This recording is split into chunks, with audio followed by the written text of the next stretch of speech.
Tiger Coffee ဒီရနဲ့ coffee နဲ့ခဏကျွန်တော်ညှစ်ထားတဲ့ coffee Hello အားလုံးပဲမင်္ဂလာပါဒီနေ့ကျွန်တော်ဒီ coffee set လေးနဲ့ဘာတွေထူးထူးဆန်းဆန်းဖြော်တောက်အောင်လဲဆိုတာစောင့်ကြည့်ပေးကြပါဦးအရင်ဆုံး coffee ရင်ဖြော်လိုက်ပါမယ်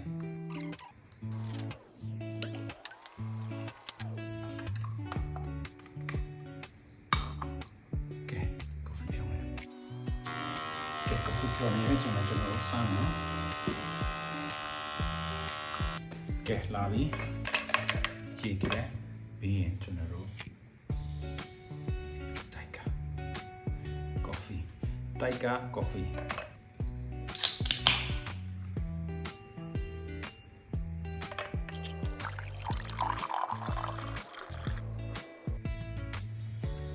ကဲ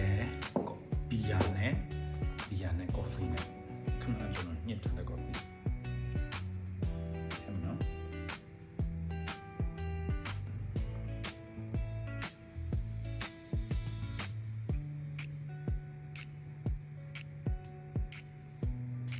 ကဲဘလို့လဲကဲဘလို့ထင်လဲကျွန်တော်တော့အားကိုစမ်းကြည့်ရှင်နေပြီနည်းနည်းလေးမွေလိုက်မယ်နော်နည်းနည်းလေးမွေလိုက်မယ်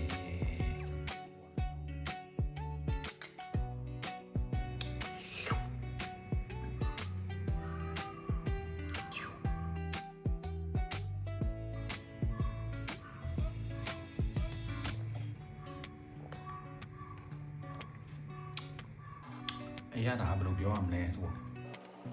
coffee နဲ့လည်းရတယ်ပြီးရင်မှုရောစပါအဲ့လိုမျိုးဘယ်လိုခေါ်မလဲ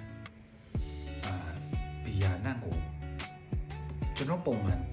ဒီလိုဘီယာရိုးရိုးပဲတောက်တာတဲ့ဆိုင်ရင်ဒါလေးကတော့ကျွန်တော်ပို့ကြိုက်တယ် coffee နဲ့လည်းရတယ်ပြီးရင်ဘီယာနဲ့ဆိုတာတဲ့ဒီစပါးနဲ့ကတော့မှုရောစပါအဲ့လိုအရာတော့ကျွန်တော်ရတယ်ကဲစမ်းတော့ကြည့်ပါဦးကမ်ပိန်းသူကညင်နေနဲ့တလုတ်ချင်းတောက်ရင်ပိုအဆင်ပြေတယ်မယ်အရသာခံပြီးဖြည်းဖြည်းချင်းတောက်ပေါ့နော်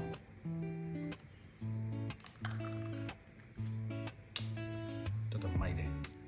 ဗီဒီယိုဆုံးအထိကြည့်ပေးတဲ့အတွက်ကျေးဇူးတင်ပါတယ်နောက်ဗီဒီယိုမှာပြန်တွေ့ကြပါမယ်